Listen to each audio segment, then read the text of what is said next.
If you've opened Google Photos lately, you've seen them, the AI pop-ups, create a cartoon, try Magic Editor, reimagine this photo. Every time you open the app, people are probably fed up.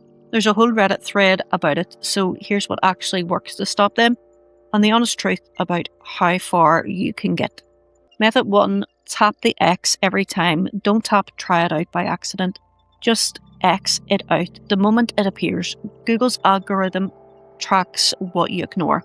According to users on Reddit, after you've dismissed a pop-up 5 or 6 times, it stops appearing. Simplest fix, and it costs nothing. Method 2, open Photos, tap your profile, then Photo Settings. Find the Memories section and turn off the notifications and recap toggles. Then go to Suggested Actions and switch that off. That kills most of the try it out prompts at the source. Not all of them, but the bulk of the noise.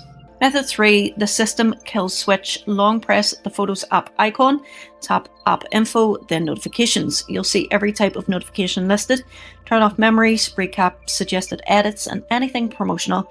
Keep backup and sharing on so you still know when uploads finish. The AI fluff is gone. Here's the honest part, none of this completely stops them. Google won't stop pushing AI. If you genuinely don't want any of it, switch apps. Immich if you want self-hosted, Apple Photos if you're on iPhone, Simple Gallery on Android. Sometimes the cleanest fix is just walking away.